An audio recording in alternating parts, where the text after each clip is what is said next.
একটা বিয়ে, দুইটা বিয়ে, তিনটা বিয়ে, চারটা বিয়ে, পাঁচটা বিয়ে, হিল্লা বিয়ে করবে।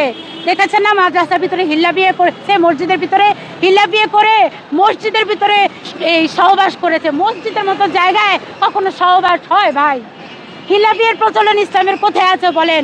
আসলে এরা মহিলাদেরকে ভোগ্যপণ্য বানাতে চায়, এই জন্য মসজিদের মতো জায়গায় এরা হিল্লা বিয়ের ফতোয়া দিয়ে মহিলাকে মসজিদের মতো জায়গায় সহবাস করেছে। আমরা আসলে এই ফতোয়াবাজদের শাস্তি চাই এবং ওয়াজ মাহফিলে নারী বিদ্বেষী বক্তব্য বন্ধ করতে হবে। আপনি ওয়াজ মাহফিলে নারী বিদ্বেষী বক্তব্য দেন কেন? ব্যাঙের ছাতার মতো যে মাদ্রাসা গড়ে উঠেছে, নারীরা যখন প্রতিবাদী হবে তখন একটা পুরুষ ধর্ষণ করতে আসবে না, একটা পুরুষ নোংরা কথা বলতে আসবে না। এরা তো নারীদেরকে সুশিক্ষায় শিক্ষিত করতে চায় না, এরা চায় নারীরা অল্প পড়ালেখা করুক, নারীরা প্রতিবাদ করার ক্ষমতা না থাকুক, তাহলে তো এরা একটা বিয়ে, দুইটা বিয়ে, তিনটা বিয়ে, চারটা বিয়ে, পাঁচটা বিয়ে, হিল্লা বিয়ে করবে। দেখেছেন না মাদ্রাসার ভিতরে হিল্লা বিয়ে করেছে, মসজিদের ভিতরে হিল্লা বিয়ে করে মসজিদের ভিতরে এই সহবাস করেছে। মসজিদের মতো জায়গায় কখনো সহবাস হয় ভাই? হিল্লা বিয়ের প্রচলন ইসলামের কোথায় আছে বলেন?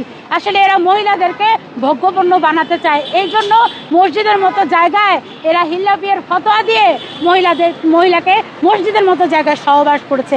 আমরা আসলে এই ফতোয়াবাজদের শাস্তি চাই এবং ওয়াজ মাহফিলে নারী বিদ্বেষী বক্তব্য বন্ধ করতে হবে।